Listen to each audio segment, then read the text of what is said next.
So how are you feeling about it now that Nito's released? Good, man. I mean, I think, the response I've gotten has been great. Had a lot of support from fans and people just discovering my music for the first time. And people seem to be like tapping into um, the sentiments that I wanted to have portrayed by the record. So pretty happy with it so far. Awesome. When Yeah. did you start making music? Uh, gosh, I've been making music like pretty much my whole life. Uh, I didn't like come out of the womb singing, as close as you could get to that. Cool. um, yeah, I think I wrote my first song when I was like probably 5 or 6 years old, something like Also that. called John the Dog, or That was later on, but it maybe had like a similar really know. But yeah, I mean, I've played in bands my whole life. I started playing piano, took piano lessons like in first grade or something really early on, and then started playing guitar when I was like 8 or 9. Um, and then my first band was my band Bedhead in like 5th or 6th grade. hmm Um, and we playing were like talent shows and stuff. yeah, we played like bar mitzvahs. Oh And wow, okay. yeah, we got booked at a couple friends shows. I mean, we had some insider connections. Yeah, it sounds like it. Played the shows, so yeah. And yeah. So what made you want to start making music? I mean, my family is pretty musical. My dad is like an amazing musician. Um, he introduced me to pretty much all the music that I know and love today. Uh, we had like a Smiths compilation in the car Huh. and Simon and Garfunkel compilation in the car that we would listen to constantly. A lot of time spent in the car because I'm from LA.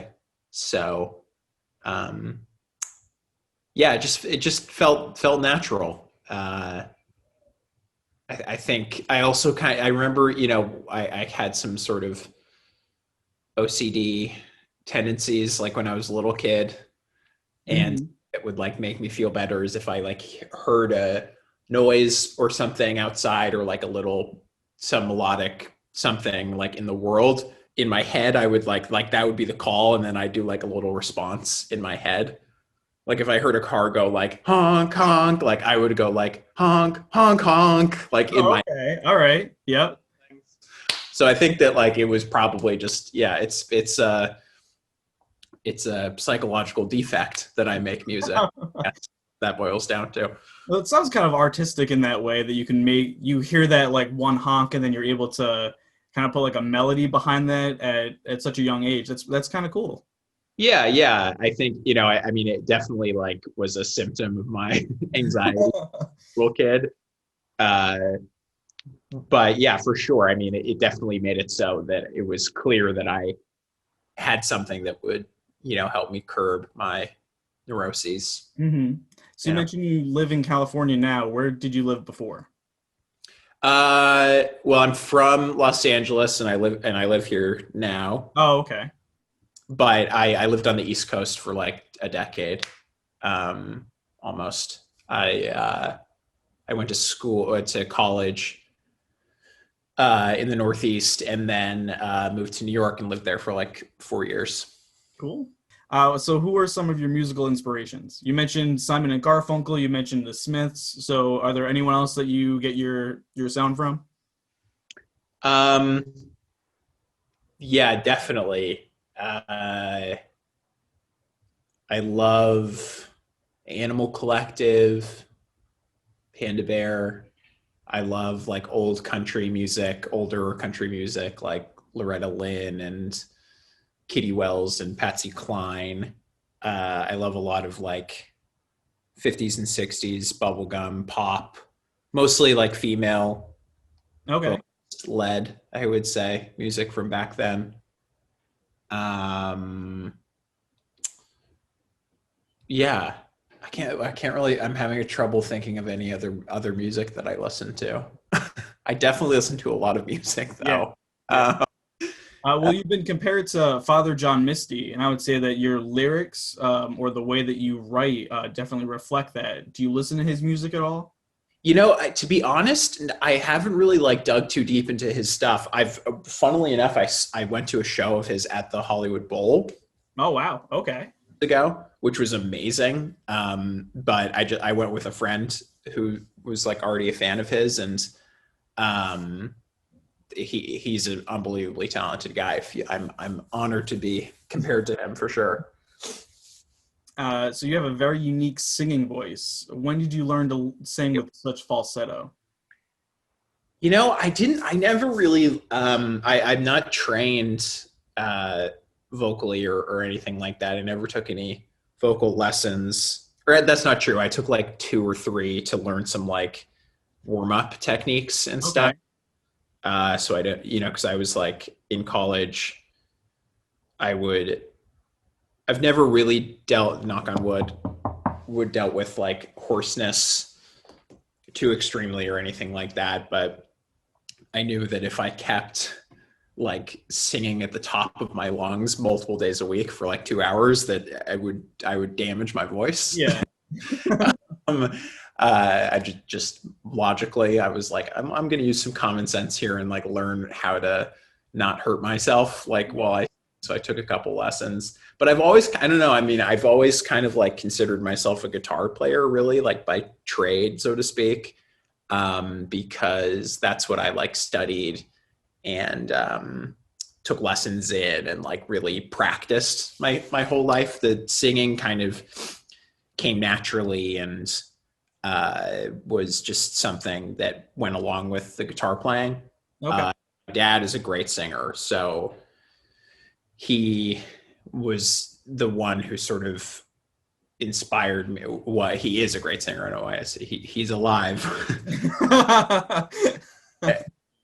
So he definitely like was an influence in that area. And I think with the falsetto stuff, I don't know. I feel the most fulfilled artistically and the most sort of like catharsis from a creative standpoint. Like I get the most sort of like the biggest endorphin rush and like the most euphoric feelings from when I um, sing in a falsetto. I think it's just like how I express myself. Like it's just naturally what comes for me. Hmm.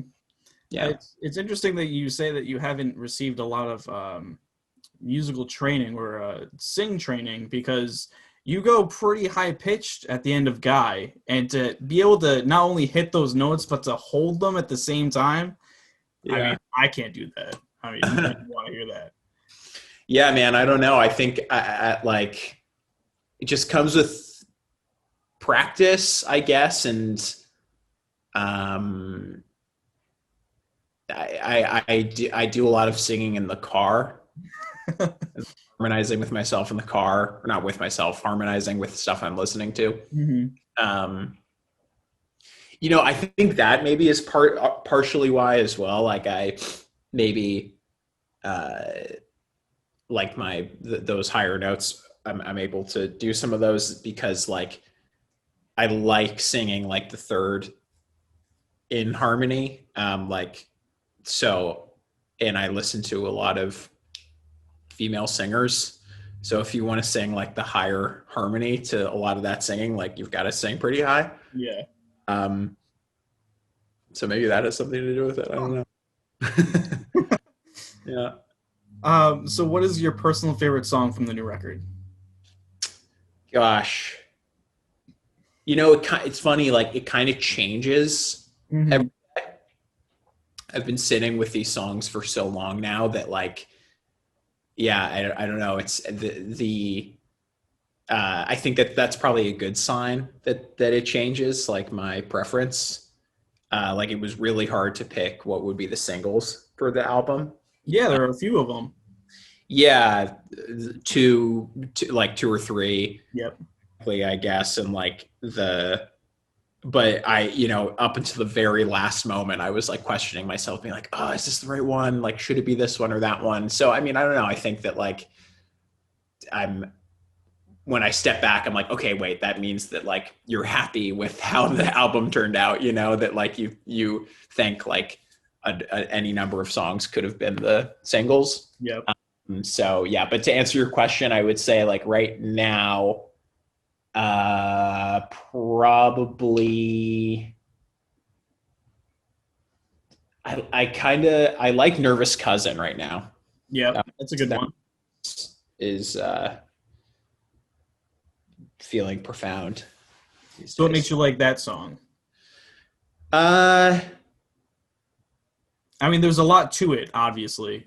yeah, I think the arrangement I like. It's like a little bit. It's a nice blend. With the record, like for me, I listen to uh, a lot of music that has acoustic arrangement and electronic Mhm. instruments featured as well. And when a song can like blend the two, I find myself being like very impressed and happy with the sound. And it's a hard thing to do. It can be corny if you don't do it in the right way. But I think Nervous Cousin hits the mark. Like there's uh, the drum pattern is on a loop, and it's like sampled kind of, it's like MIDI or whatever, but it also sounds real kind of at the same time. And then the bass is a synth, but then there's also real bass, and then there's some effect on my vocal, on like some background vocals, Mhm. singing in a very like sort of chest voice, like middle of the road, or middle of my range, I should say, like kind of thing. So it's like, I don't know, it's just like a nice mix of uh, different elements that I like from an arrangement perspective. Very cool, man. Very Yeah. cool. So you just released a new music video for the track 13 Besties. What Yes. was it like making that music video all by yourself while naming 13? I had to clone myself. Yeah, how was that? Well, that we had legally, I can't really discuss certain things that happened along the way inventing the cloning machine. But maybe in a couple of years, once a few things go through Thanks, federal cross. court, be able to, call me back and I'll give you more details. Um, sorry, there's a plane going by. But that was a really, really fun one to make. Honestly, it was good to make one. I haven't done like a sort of performance based video in a while, or I should say like one that kind of just reflects like a musical performance. I mean, not in my house is a performance, and like Yeah, all yeah. like Especially with the stage at the end. yeah. So I don't know. It was cool to like play guitar and like play bass and play drums and stuff in the video. That was fun to do, and it was fun to like be out. It always feels like kind of naughty to like have your instruments outside and like in the grass and stuff, because like I'm very careful with like my musical toys. So I'm on this crazy, like I can't believe I'm outside with my bass right now. I don't know. So, yeah, that was fun. I imagine it took a few takes to do and to create. Did you have the idea before you went in, or did it? The clones really followed instruction. They followed the direction quite well. So it's all one take. Very cool. No, yeah, we basically just blocked off the shots. So I did the full performance with each instrument, Mm-hmm. with the camera in the exact same spot, and then in editing, you basically just like crop and transform the different shots so that it looks like one. I noticed that there were three people who you didn't name in the song, but you do name when you're jamming in the van, and that's Zev, Eric, and Sid. Is there a reason why you didn't name those guys? Wow, nice catch, man. Yeah, so it's funny, like within 13 Besties, those names uh, I wanted to have like correspond to the verb that I'm using, Okay. first verse at least. And there was just no room for Eric Zeb the name. Uh, but they get to play this, or Sid gets to be my friend. That's awesome. That's still pretty cool. Bestie, and Eric and Zev are also my besties, and they get to play the song too because they're in the band. So, what makes Bill so special? He has a whole little thing. Yeah, he's got the whole bridge, Bill. Um, he's the one that I love the most. That's what Yeah, I makes guess so. I guess so. that's, Yeah, and I have my place up the coast that I only use with him. I mean, if you got some, you got some. That's right. So, do you plan on making any more music videos besides the three so far? This one, guy, and not in my house. Yeah, I do. I'm I'm in the process of. I'll give you a little some insight. We're making a John the Dog one, an Alive Annoyed one, and a tattoo one. Those are the ones that are in Wow. the works right now. But I don't know when they'll come out or anything. But I would guess like uh, towards the probably like December. Do you think you'll actually get a tattoo during the tattoo music video, or do you think? No, I think I have to keep with the song and be too afraid. Yeah, I get You know, that. because I am too not decisive enough to get a tattoo. I am right there with you. I mean, like, something will be in my head one day, and then I'll be like, "Nah, that was stupid." Like the next day. Exactly. I've heard a trick though that a good thing to do is like get the art that you want or get the tattoo, have the tattoo that you want on a piece of paper and hang it in your bathroom so that you like look at it every single day and do that for a year. And if at the end of the year you're not sick of it, then like that means it's a tattoo you should get. Huh. An entire year, though. I mean, that is some commitment, though. Yeah. Just Well, earlier this week, you mentioned via your Instagram story that you'll be releasing merch for Nito. When can fans expect some merch to be seen? You can expect some merch to be seen next week, my friend. Awesome. The store will be launched, and we're going to have uh, a number of different things for you to purchase. You'll have to wait and see what. Well, I mean, you did say that there was going to be a vinyl release. Is that? Maybe that's going to actually, though, disclaimer, be a little bit longer. Yeah. I got the test presses recently. Here, I'll show you the test press. It's Ooh. look like anything. It's just Yeah. the record, but this is the vinyl right here. That's so cool. Yeah, That is so cool. it's gonna be in the middle have just like the track listing and be like yellow and blue, like the sort of flipped. So like the background of the cover will be the blue type, Mm-hmm. and then the yellow will be the like type font that's Nito is in. Very cool. Yeah, and then the whole record will be the blue of the background. Oh, wow. Yeah. That's gonna look sweet. Did you choose that, or did you work with the pressing plant to decide what would look the best? Yeah, that's what I chose and asked them for, and they were like, "Yeah, sure."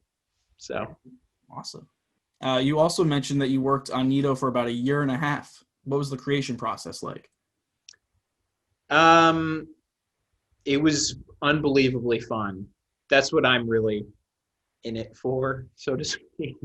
Um, like the releasing the music and like having it out is that's fulfills me less. I think the actual process of making the record is what I enjoy the most. Like I love going to the studio, and the feeling of like leaving the studio after a great day of recording is the best feeling in the world.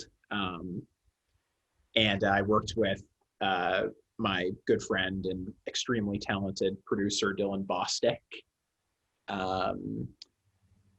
and he basically, I had like he produced questions, comments, concerns as well. Uh, Hmm.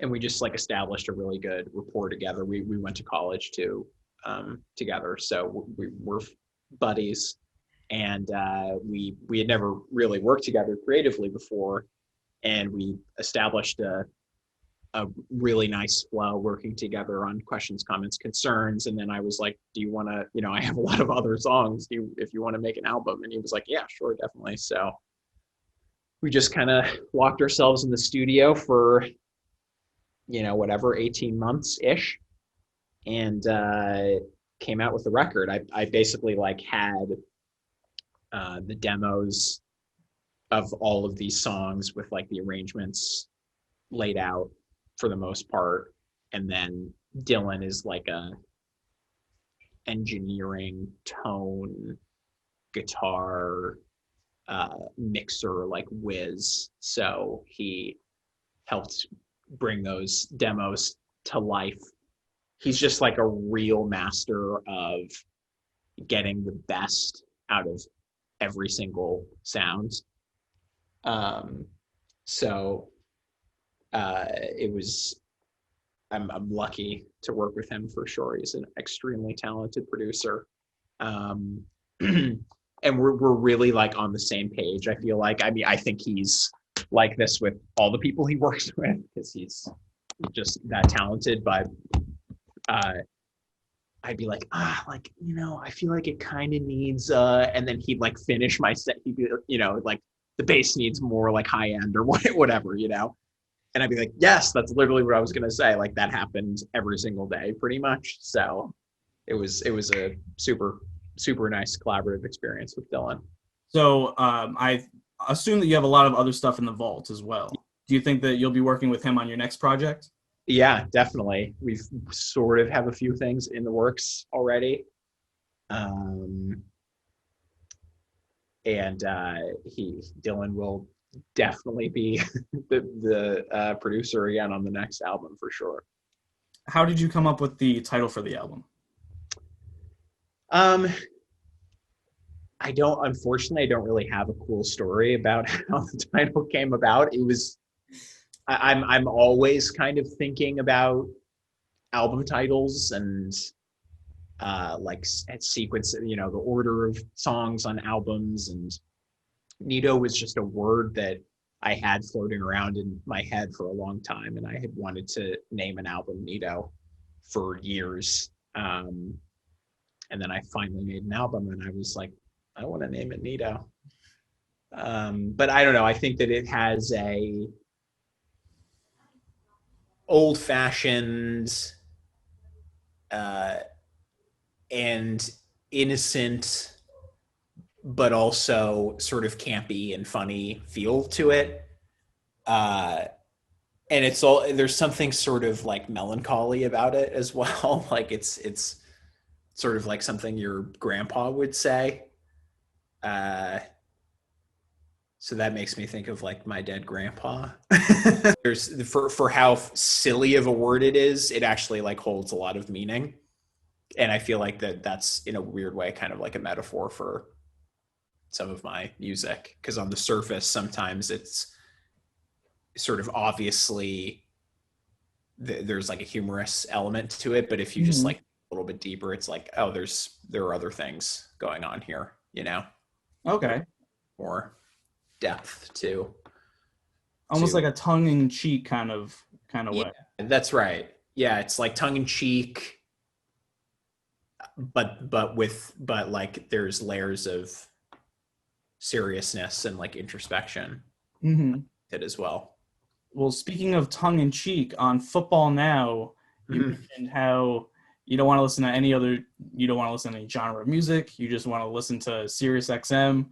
Uh, But you also talked about how you'd love to collab or open up for Death Grips yeah. on your Instagram. So is that another kind of like tongue-in-cheek kind of thing, or do you really feel super passionate about football? Well, again, it's both. I like I love football in real life, uh, I'm obsessed with the National Football League. Mm-hmm. But I also love music, and I'm joking about, or not joking necessarily, but it's just that I guess I'm trying to express the, honestly, man, it's sort of like a similar sentiment, I think, to Proverbial Ice. I don't know if you know that song of mine, Yep. Yep. but just sort of like this idea, this feeling that I feel a lot of the time where I'm like in my car and I'm about to get off at like an exit to go do something that like I do every day. And it's sort of like a part of my life and routine. And that this sort of thought pops in my head, and I'm like, I could just like keep driving and like ditch everything that I know and like start over and have a totally different new life. And football now is kind of like this, that is, it's a version of that feeling, because I'm like, fuck music. Like, fuck this thing that I've like devoted my life to. Fuck it. I don't want to have anything to do with it anymore. Mm-hmm. Like, I only want to just focus on football, something that is frivolous. It doesn't have any like uh, sort of like actual significance in my life. It's very like It's kind of like passively participating in something rather than always actively. yeah, it's very passive, and it's not something that I have anything invested in. Mm-hmm. So I'm like, I'm gonna give up this thing that I have everything invested in for something that you just have nothing invested in. uh, and I think that's like a healthy impulse, honestly. Even though it's like sort of depressing to think about, I think it's good to have. I find comfort in the feeling that like I could ditch everything. Like, it is possible. Yeah. And having that safety net, it's never going to happen. Mm-hmm. Having that safety net gives me like some solace, I think. Mm. I think a lot of people can relate to that as well. Just Yeah. kind of, just almost leaving everything behind and just keep going, keep driving, Uh, focus on something new. exactly. Yeah. Well, you've released a few EPs in your musical career, such as your self-titled Henry Hall in 2015, My Friends Don't Like Me in 2016, Questions, Comments, Concerns in 2019, and Quarantine Covers for Black Lives Matter earlier this year. Mm-hmm. How do you feel that Nito compares to your past work? I think it's the best thing that I've ever put out, for sure. I think you can sort of like, I do feel like I'm moving in a linear trajectory. Like, the stuff that each subsequent thing or project that I release is better than the one that came before it. And then when I put out the one thing, the latest thing, and look back on the old thing, I'm like, oh my God, I can't believe that even exists. What was I thinking? But I think that Nito feels very complete to me. I could get into the problems that I have with Nito, of course, which is, I think that's yet again, like a healthy thing. Of It's course. to, Definitely. there are moments where I'm like, what the fuck, and like, I want to, I know what needs to be made better for the next record, for sure. Mm-hmm. But that's not to say that I'm not happy with or proud of Nito. I think it's the best thing that I've put out so far. And I think lyrically too, there's not a moment on the record where I didn't really invest and like put forth my best effort at the time into thinking about like each and every lyric. If you go back to like my first EP, or when I go back to it, I can point out like the moments where I'm just talking about nothing. Like I didn't put any thought at all into certain lyrics spewed out of me. Um, so yeah, so this one, I think lyrically, uh, I was the most thoughtful like I've ever been, um, and musically too. I mean, I hope people think the songs are catchy and you know, give you that good feeling that music that you like gives you. Well, the album definitely feels like you invested a lot of your own emotion and personality into it, and really what makes you a person. Yeah, What do you think your next album's main topic will be about? I couldn't tell you, man. Honestly, I think you're gonna have to just wait and see. I don't really even know. I mean, I think that with Nito, I didn't know what the theme, so to speak, was going to be. Okay. Not until I don't even really know what the themes are now. Like I'm still figuring that out. I think like as I listen back to it, like it's not. I think those things like sort of come naturally, unless it's like a concept. You make like a Yeah, concept album exactly. Yeah. where the songs like flow into each other and stuff, and it's like one long track essentially, Hmm. basically. But yeah, I mean, with this was not thought of in a holistic way like that, I don't think, but it's come to fruition that like there are themes and that it is actually a holistic uh vision. There is like a total there are like theses to the album. There is like a thesis to it. Hmm. um, and I think once I start digging into the recording process of the next album, it'll become clear what the thesis of that one is going to be too. Do you think that you'll have any more music coming out before 2020 ends, or do you think you're going to stick with the three music videos and then that'll tie up the year? Will I have more music videos coming out, you said? So more music in general before the year ends. Probably. I don't know. Honestly, I'm working on a couple like collaborative things. I mean, no like full length projects. Yeah, The like year, singles maybe. maybe a song or two there. Who knows? I'm definitely like music. I'm Nito focused though for the rest of Oh, you. of course. Sure. Like I'll probably. I want to put out some new. So, focus on like the music videos and stuff, and some like live stream performances of the album, and yeah. Do you have any live stream events planned currently for the future, or do you think that'll The, come up? I do, and they'll be announced very soon. I think I'm gonna have one like beginning of December. Cool. We're gonna do one.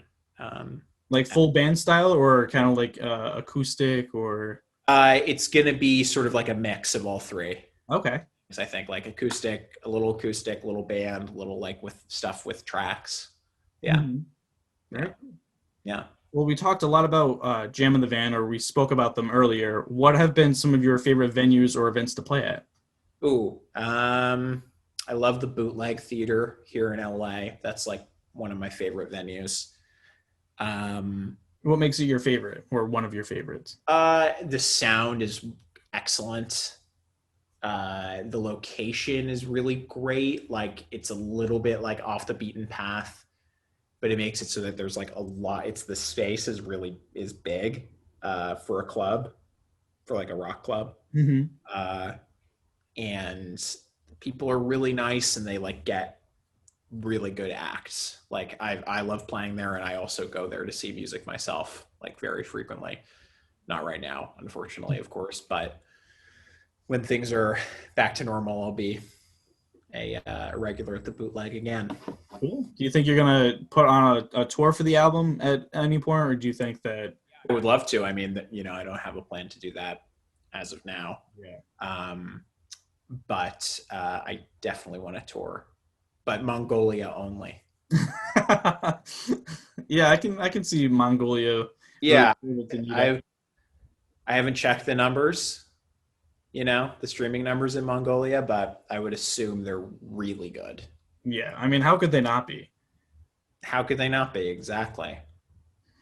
So on the first track of Nito, John the Yeah. Dog, we already talked about it a little bit, but your mom Mhm. wouldn't let you have a dog. Have you since gotten a dog?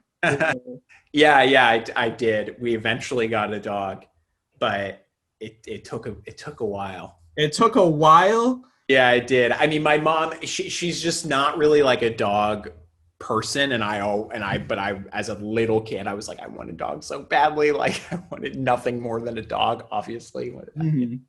little kids love dogs. But yeah, she when I was like 5 or whatever, we were not allowed to have a dog. But then when I was like 10, we got a dog named Buttercup. Oh, very cool. What breed was Buttercup? Buttercup was she was a Labradoodle. Oh, that's cute. Yeah, very cute. Uh, so the last song on the album, "Sun," Yeah, wraps up everything, and you sing, "I'll never be open to the idea of my son being left out." Is yeah, this a personal feeling or experience that you have tied to the song about feeling left out, or? yeah. It is for sure. I mean, it's definitely a projection of what I felt, but it's also just it's a sort of song that looks towards the future. Um, and it's sort of a little bit of like a light of positivity and sincerity to end the record. Um, Mhm. and yeah, and I mean, the other tunes, they're either like in the present tense or past tense. I feel like kind of maybe that, I don't know. I haven't actually thought about the tenses of what I'm saying in the tunes, but about like present day or like the past. Mhm. So I just thought that there was something to like singing a song that was sort of like hearkening towards the future to end the album. What if you have a daughter? That's a great question. I'll never be open to the idea of my daughter being left out. I can figure it out. I'll All figure. right. Perfect. Yeah, Absolutely perfect. yeah. All right. So last question that I have, and then you can give a shout out if you want or announce anything if you want. But what is your desert island album? If you were Ooh, stuck, that's a great question, dude. Have you ever seen that movie Green Room? yep. And they asked that question in that Oh movie. yeah, of course. I saw it when it came out, but and then I rewatched it because my girlfriend works on the new Star Trek series Oh damn. with uh, Jean-Luc Picard, Patrick Stewart, and he's Yeah. in that. So we were like wanting to watch a Patrick Stewart movie. Yeah, that movie's fucking crazy. Yeah, dude. Oh my. Oh my god, it's amazing. And he's incredible in it. Maybe that's my shout out, Patrick Stewart shout out. Patrick. Um, Desert Island album. Hmm. You can change it to artist if you want, Oh shit. Okay. but if Okay. it's an artist, you gotta name your favorite album by that artist. I mean, You know what, man? I think I would pick Merriweather Post Pavilion by Animal Collective. That would be my Desert Island album. But cool. I would not take the band. No offense. No offense to them. No But offense to yeah, them. they're I like their other music for sure, but that song is I mean, sorry, that album is a masterpiece. It's probably my favorite album. So that's what I would take. Cool. Very cool. Do you have Yeah. any announcements or anyone else that you'd like to shout out besides Patrick Stewart? Besides, yeah, because he needs it. What do I want to shout out? I mean, I hope everybody keeps listening to the record. Shout out to Dylan Bostic, who co-produced the album with me. Shout out to Golden Mastering, who mastered the album. Shout out to Al Carlson, who engineered 13 Besties. And shout out to